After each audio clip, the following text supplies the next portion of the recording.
All right, I want to take another look at the metals in this video.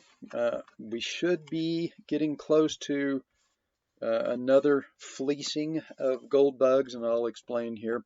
So first off, let me take a quick look at the leading gold miner. This is Franco-Nevada. You can see it's broken out. It's getting some more follow through today. This is, in my opinion, this is a clear sign that gold is not in a bear market, and that the 8-year cycle has not topped yet. Now let me go to gold. All right, as I've noted before, metals bottom different than stocks. Stocks tend to rocket launch out of intermediate cycle lows. There's always going to be protection from the central banks and the plunge protection team. And so stocks just bottom different. Metals, on the other hand, the first daily cycle can often be very difficult. It can many times it can retest that bottom. The cartel will try and keep gold suppressed during that first daily cycle. They usually don't lose control of the metals until the second daily cycle. That's when you can start to get some momentum. Doesn't work 100% of the time, but more often than not, the first daily cycle tends to be difficult. And then I've noted that this very often happens, especially with gold bugs. They tend to be very emotional about precious metals, and they get very depressed. Let me widen the chart. So they get very depressed during the declining phase of an intermediate cycle, and they can't foresee any scenario where gold can go up. And so it takes a while before they become confident in the move. So they never pull the trigger down here at bottoms. They tend to pull the trigger once the move has become a bit mature. Very often they pull the trigger right as the first daily cycle is topping, and then they get caught in a drawdown. I'm going to say there's a very high likelihood that that's going to happen here. I think this was a half cycle low. This daily cycle is getting a bit mature. We got confirmation that it's probably right translated here, as gold made a slightly higher high. So that should be our confirmation that this is indeed an intermediate cycle low.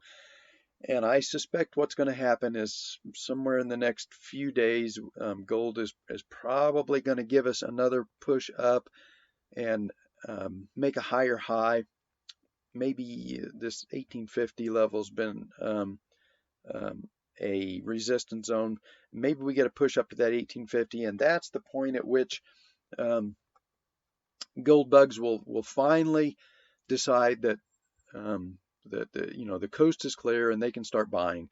The problem is it's going to be late in this daily cycle. We're 22 or 23 days in right now. They typically last about 30 to 45 days trough to trough. So here's the trough. The longer or the more mature this daily cycle gets, the more risk that we move down into the next daily cycle low. So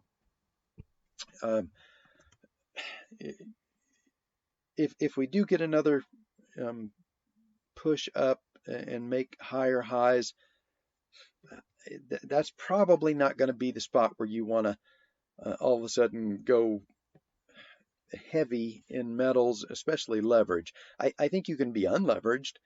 Once we got confirmation here and we got a nice move in the miners and silver off the bottom, I think that was the confirmation that you could be unleveraged. But I don't think you want to be leveraged until we get that move down into the first daily cycle low. And so I would be wary about becoming overly bullish if we get a pop to maybe up to 1850-ish in the next 5 to 7 days, because that move will probably be faded and gold will probably drop back down into a daily cycle low. And then that's the point at which you want to be really aggressive, when all of the buyers that buy into that what they think is a breakout then get the stops get run and they get knocked out for a loss at the daily cycle low. But that's probably where you want to be a big buyer of the metals is when this 5-day RSI gets oversold again at the next daily cycle low.